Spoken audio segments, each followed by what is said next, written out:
against what will be a pretty potent attack, but it's going to rely heavily on spin. Imran Tahir here, alongside me is Ranjit Fernando. Ranjit, good afternoon. Interesting stuff so far. Very good afternoon to you, Mike. Yes, you're quite right. I think Hashim Amla played champion cricket. It was exquisite, some of those shots he did play, particularly the driving on both flanks has been absolutely marvellous. But once you look at those bowling figures, you realise that the fast bowlers really didn't have very much on offer. There was Kulasekara who, to some extent, was able to contain the rate of runs by bowling some very good lines. So it will be very interesting to see as to how the South African bowlers, particularly the quicker ones, would in fact come together. That's a broad bat.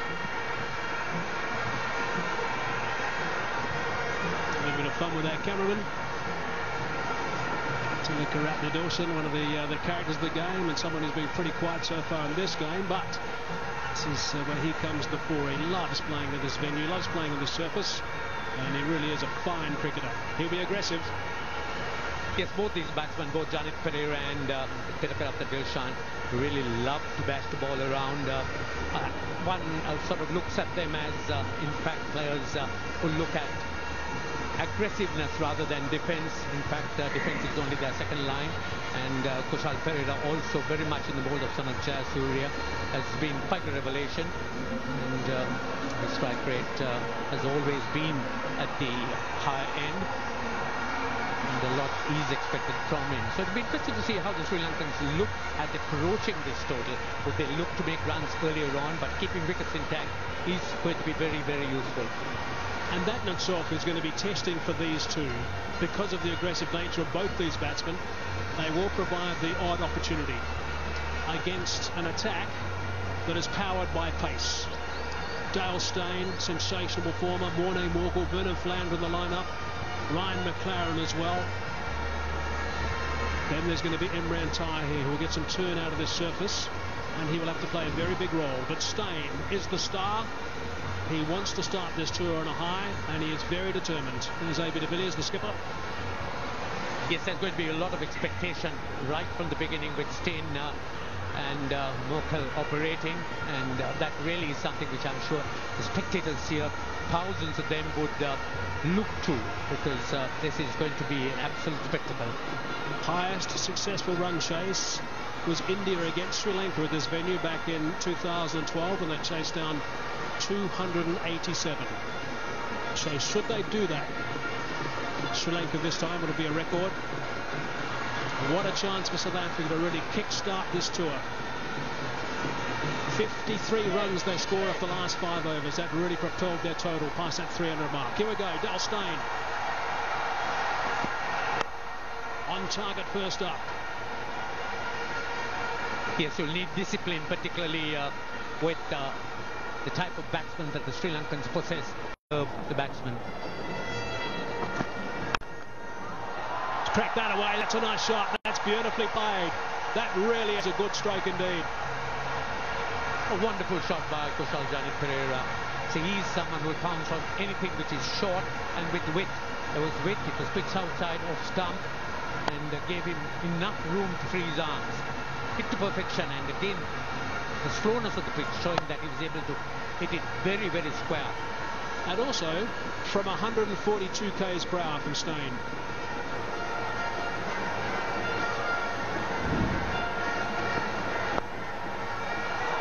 Worked away leg side, straying Philander, pays the penalty.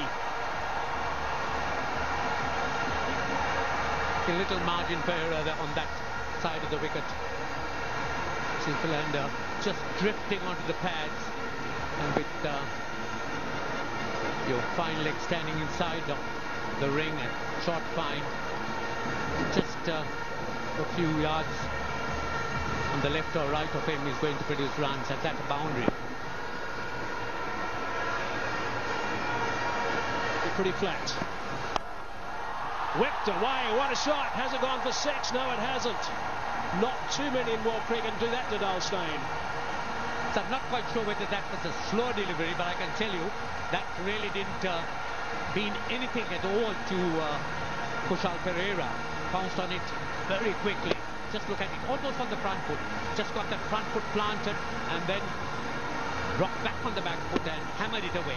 Again, the bouncer side. That is a remarkable shot. There's a bit of son of Joe Serira in that one.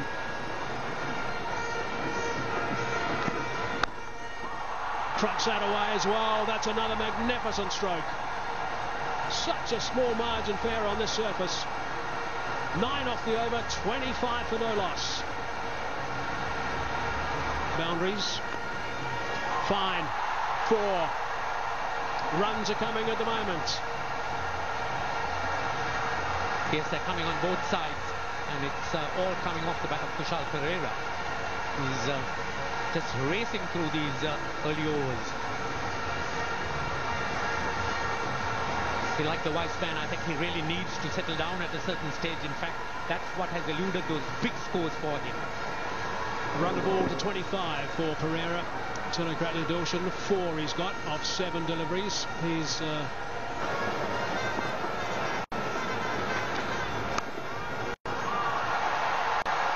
beautifully played. Loves the width. Tillakaratne Dilshan, he'll cut anything. And he cut that really well for 4. We'll also enjoy the extra pace of the South Africans. We did see that this pitch is not the quickest. But with Morkel and Taine really looking to ping their backs, the ball coming onto the bat, we help him to play his shot. And as you said, he loves the width. And oh, is he taken? I think he is. Kusal Perera is standing his ground. The umpires are going to talk. Well, the South African fielders think that it is a clean catch. Let's see.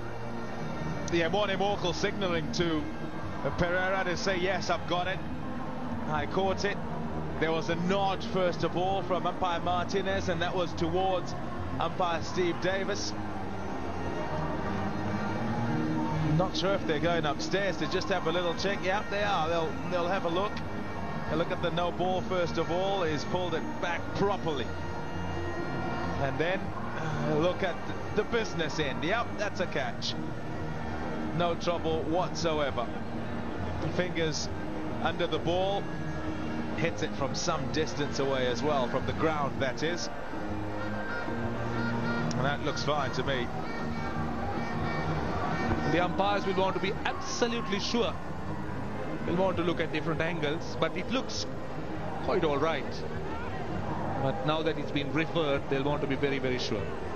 Yeah, and a lot of the time when catches are referred and you go to the fielder and you ask him, generally they're not sure. They'll shake their head and they'll say, oh, I'm not so sure, perhaps I did, perhaps I didn't.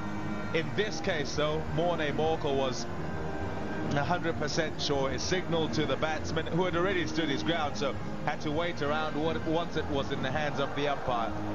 There's confirmation. Kushal Perera has played quite well. It's gone.